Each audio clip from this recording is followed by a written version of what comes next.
तो बिहार का गौरव चैनल में आप सबों का स्वागत है।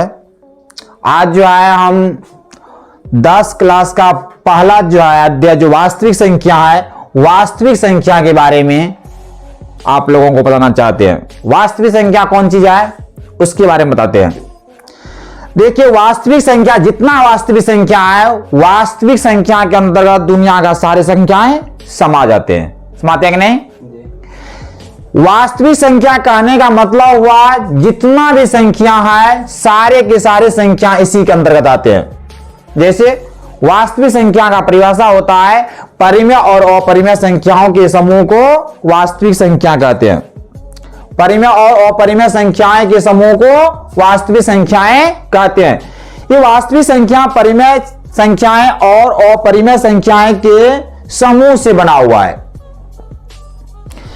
और परिमेय संख्याएं अनेक भागों में बांटा गया है।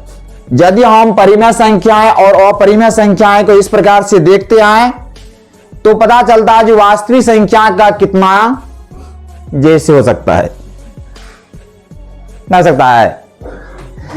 यहां पर देखिए, वास्तविक संख्या जो है, वास्तविक संख्या को मुख्य रूप से दो भागों में बांटा गया है, परिमेय संख्याएं और अपरिमेय संख्याएं। अपरिमेय संख्या में आ जाते हैं जैसे में √2, √3 और √5/2 डैश डैश इत्यादि और सारे होगा इस प्रकार का।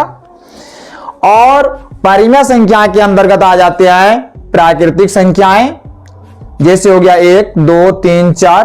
प्राकृतिक संख्याएं किसको कहेंगे? प्राकृतिक संख्या, गिनती की संख्या को प्राकृतिक संख्या कहते हैं। गिनती की संख्याएं को प्राकृतिक संख्या कहते हैं। जैसे एक से शुरू होता है 1, 2, 3, 4 डैश डैश इत्यादि होते हैं। सबसे पहले वास्तविक संख्या से समझिए बढ़िया से। वास्तविक संख्या का परिभाषा होते हैं परिमेय और अपरिमेय संख्याओं के समूह को वास्तविक संख्या कहते हैं। और वास्तविक संख्या को देखिए दो भागों बांटे गए हैं, परिमेय संख्याएं और अपरिमेय संख्याएं। परिमेय संख्या की परिभाषा होता है वह संख्या जो p/q यानी अंश बटे हर के रूप में हो, p और q पूर्णांक हो एवं q ≠ 0 हो, उसे हम परिमेय संख्या कहते हैं। अपरिमेय संख्या की परिभाषा होते हैं वह संख्या जिसका वर्गमूल एक पूर्ण संख्या प्राप्त नहीं हो, उसे हम अपरिमेय संख्या कहते हैं। परिमेय संख्या को देखिए अनेक भागों में विभाजित किया गया है। परिमेय संख्या अनेक संख्याओं के समूह से बने हुए। जैसे परिमेय संख्या के अंतर्गत आते हैं प्राकृतिक संख्या। प्राकृतिक संख्या का परिभाषा होता है गिनती की संख्या को हम प्राकृतिक संख्या कहते हैं। प्राकृतिक संख्या 1 से शुरू होते हैं। जैसे गिनती, हम कोई भी चीज का गिनती करते हैं तो 1 से शुरू करते हैं। जैसे आपको कोई मान लीजिए घर की कुर्सी की गिनती करने के लिए क्या देगा तो 1 से शुरू करेंगे। कोई वस्तु की गिनती करने के लिए क्या देगा तो 1 से शुरू करेंगे। हम जो भी वस्तु का गिनती करते हैं 1 से शुरू करते हैं, इसी को प्राकृतिक संख्या कहते हैं। और ये देखिए 1, 2, 3, 4 डैश डैश, ये जो अनंत तक जाएगा ये सारे परिमेय संख्याएं होते हैं। अर्थात सभी प्राकृतिक संख्याएं परिमेय संख्या होते हैं। उसके बाद देखिए पूर्णांक संख्याएं। पूर्णांक संख्या के अंतर्गत देखिए क्या आते हैं। पूर्णांक संख्या की परिभाषा होते हैं, पूर्णांक संख्या की परिभाषा होते हैं पूर्ण संख्या में ऋणात्मक पूर्ण संख्या को शामिल कर देने से प्राप्त संख्या को पूर्णांक संख्या कहते हैं। पूर्णांक संख्या का जैसे देखिए डैश डैश -2, -3, 0, -2, -1, 0, 1, 2 डैश डैश इत्यादि। अर्थात पूर्णांक संख्या दोनों और अनंत तक बढ़ सकता है। यदि पूर्णांक में 0 से आगे जाएंगे तो 1, 2, 3 डैश डैश अनंत तक जाएगा, ये कभी समाप्त होने वाले नहीं है। पीछा लौट कर आते हैं तो पीछा 0 से पीछा आते हैं तो -1, -2, -3 होगा, 4 होगा, ये भी अनंत तक होगा। इस प्रकार से ये सारे पूर्णांक संख्याएं हैं। उसके बाद देखिए परिमेय संख्या के अंतर्गत सम संख्या भी आते हैं। सम संख्या का परिभाषा होता है वह संख्या जो 2 से पूरा पूरा विभाज्य हो, उसे सम संख्या कहते हैं। सम संख्या के जैसे 2 शुरू होता 2, 4, 6, 8, ये भी अनंत तक होते हैं। उसके बाद देखिए विषम संख्या आते हैं। विषम संख्या भी देखिए, विषम संख्या की परिभाषा होते हैं वह संख्या जो 2 से पूरा पूरा विभाज्य नहीं हो उसे विषम संख्या कहते हैं। जैसे में देखिए 1, 3, 5, 7 डैश डैश, ये सारे जो है जितना भी विषम संख्या होगा अनंत तक सब परिमेय संख्या के अंतर्गत आते हैं। उसके बाद अभाज्य या रूढ़ संख्याएं। अभाज्य या रूढ़ संख्या की परिभाषा होते हैं वह संख्या जो एक और अपने के अलावा किसी दूसरी संख्या से विभाज्य नहीं हो उसे अभाज्य या रूढ़ संख्या कहते हैं।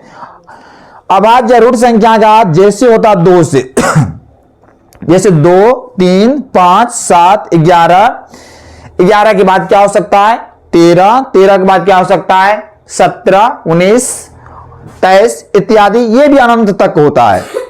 उसके बाद यौगिक संख्याएं। यौगिक संख्या का परिभाषा होते हैं वह संख्या जो एक और अपने के अलावा किसी दूसरी संख्या से भी विभाज्य हो उसे यौगिक संख्या कहते हैं। यौगिक संख्या का जैसे होते हैं ये शुरू होता है 4, 6, 8, 9, 10 डैश डैश इत्यादि, अर्थात यौगिक संख्या भी अनंत होते हैं। और ये सारे संख्या उसके बाद देखिए सबसे नीचे में आ जाते हैं पूर्ण संख्याएं। पूर्ण संख्या की परिभाषा होता है प्राकृतिक संख्या में शून्य को शामिल कर देने से प्राप्त संख्या को पूर्ण संख्या कहते हैं। इसका जैसे पूर्ण संख्या प्राकृतिक संख्या में शून्य को शामिल कर देते हैं, शून्य शामिल हो जाता है तो ये हो जाता है 0 से 0, 1, 2, 3, 4 डैश डैश, ये भी अनंत होगा। इस प्रकार से हम देखते हैं कि परिमेय संख्या के अंतर्गत जितना भी संख्याएं आते हैं सब अनंत तक होते हैं। अब यदि परिमेय संख्या की बजाय कौन चीज जैसे पूछ दे तो कितना जैसे हो सकता है अनंत जैसे हो सकता है। यदि ये सारे जैसे यदि हमको इसमें से कोई भी जैसे कह देते हैं तो वह परिमेय संख्या है। फिर भी परिमेय संख्या समाप्त नहीं होते हैं। परिमेय संख्या ये जितना भी जैसे बोलेंगे ये सब पूर्णांक के अंतर्गत आते हैं। किसके अंतर्गत आते हैं पूर्णांक के अंतर्गत आते हैं।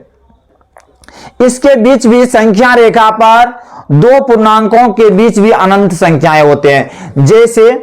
जैसे मान लीजिए 0 है, 1 है, 2 है, -1 है। यहां पर संख्या रेखा पर जब हम -1 को उठा लेते हैं, 0 को उठा लेते हैं, 1 को उठा लेते हैं, 2 को उठा लेते हैं, ऐसा है कि ये संख्या रेखा पूरा खाली होगा। संख्या रेखा पर 0 और 1 के बीच में भी अनंत संख्याएं हैं। ये संख्याएं भिन्न संख्याएं हैं। अभी तक जितना भी संख्या है ये सब पूर्णांक है, लेकिन 2 पूर्णांकों के बीच में भी अनंत है। जैसे कहेगा 1/2 का स्थान दर्शाइए तो 0 और 1 के बीच में होगा 1/2। कहेगा 1/4 के स्थान निर्धारित कीजिए तो 0 और 1/2 के बीच में होगा 1/4। इस प्रकार इसके बीच में होगा 1/8, अर्थात 2 पूर्णांकों के बीच में कितने संख्याएं होते हैं अनंत संख्याएं होते हैं, जिसको हम गिनती नहीं कर सकते हैं। तो अब सोचिए परिमेय संख्या का जैसे कितना हो सकता है। इस प्रकार से जितना ये परिमेय संख्या है कहते हैं प्राकृतिक संख्या, सभी प्राकृतिक संख्या परिमेय संख्या होते हैं, सभी सम संख्याएं परिमेय संख्या होते हैं, सभी अभाज्य या रूढ़ संख्याएं परिमेय संख्या होते हैं, सभी पूर्ण संख्याएं परिमेय संख्या होते हैं, सभी यौगिक संख्याएं परिमेय संख्या होते हैं, सभी विषम संख्या परिमेय संख्या होते हैं, सभी पूर्णांक संख्या परिमेय संख्या होते हैं, अर्थात सभी संख्याएं परिमेय संख्या होते हैं। लेकिन सभी परिमेय संख्या प्राकृतिक संख्या नहीं होते हैं, सभी प्राकृतिक संख्या सम संख्या नहीं होते हैं, सभी जो है परिमेय संख्या अभाज्य संख्या नहीं होते हैं। इस प्रकार से यदि ये जितना भी बात है सबको बढ़िया से समझ लेते हैं तो फिर हमें वास्तविक संख्या के बारे में कोई ऐसा नहीं हुआ जानकारी प्राप्त नहीं हुआ। सारे संख्याओं का समूह होते हैं वास्तविक संख्या। लेकिन बच्चे लोग क्या करते हैं, ये जितना भी संख्या है वह संख्या को सही से समझ नहीं पाते हैं, और नहीं समझ पाते हैं तो उसको कहते हैं वास्तविक संख्या जैसे बोलिए तो वह हिचकिचाने लगते हैं। वास्तविक संख्या जैसे क्या हो सकता है, लेकिन वास्तविक संख्या जैसे देखिए कितना हो सकता है, हम बोल नहीं पाएंगे, लिख नहीं सकते वास्तविक संख्या जैसे कितना है। इसमें परिमेय और परिमेय सब आ जाते हैं। इस सारे के सारे संख्या को हम वास्तविक संख्या कह सकते हैं।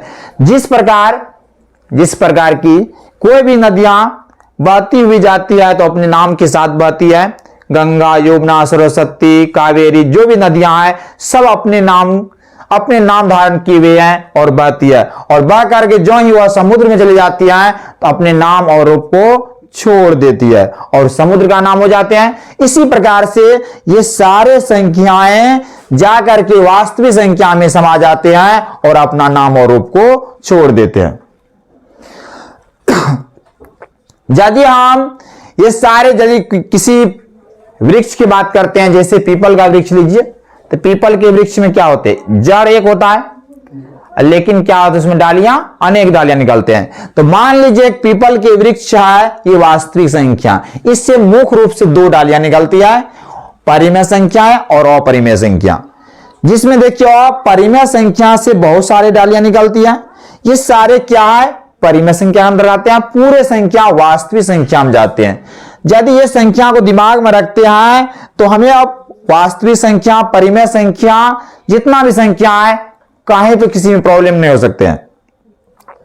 यदि ये सारे को रखे तब, यदि मान लीजिए आपको कहा दे क्या सभी पूर्णांक संख्या पूर्ण संख्या हो सकते हैं, तो नहीं होगा, क्योंकि पूर्ण संख्या में 0 से ही शुरू होता है, इसमें आ जाता है ऋणात्मक पूर्ण आ जाता है, इसलिए सभी पूर्णांक पूर्ण नहीं हो सकता, लेकिन सभी पूर्ण पूर्णांक हो सकता है। जो कि क्योंकि यहां पूर्ण संख्या में जो संख्या वह पूर्णांक संख्या में है, लेकिन जो पूर्णांक में है वह पूर्ण संख्या में नहीं है, इसलिए सभी पूर्ण संख्या पूर्णांक संख्या होते हैं, लेकिन सभी पूर्णांक पूर्ण संख्या नहीं होते हैं। जिस प्रकार से सभी प्राकृतिक संख्या सम संख्या होते हैं, क्योंकि प्राकृतिक संख्या में जो भी संख्या है वह सम संख्या में उपस्थित है, लेकिन सभी सम संख्या प्राकृतिक संख्या नहीं होते हैं, क्योंकि इस प्राकृतिक संख्या में 1 है, 3 है, जो कि विषम है, सम संख्या में उपस्थित ये नहीं है।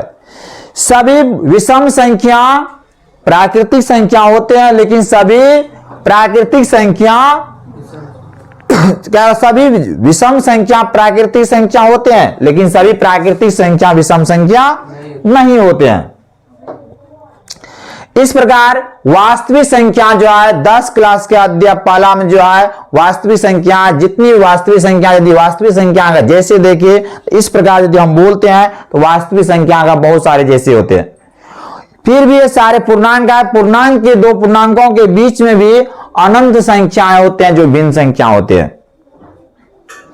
बच्चे क्या करते हैं, ये सारे संख्याओं को सही से नहीं समझते हैं और वह वास्तविक संख्या से डरते हैं, वास्तविक संख्या को सही से पहचान नहीं पाते हैं, जिसके कारण क्या होते हैं, वह इसके बारे में कुछ बोल नहीं पाते हैं, उसको भय लगता है, डर लगता है, जो वास्तविक संख्या आखिर कहां तक हो सकता है, क्या है नहीं है, किसको कहेंगे वास्तविक, किसको वास्तविक नहीं कहेंगे। चलो तब इस वीडियो में मैं आज यहीं तक रखते हैं। जय हिंद।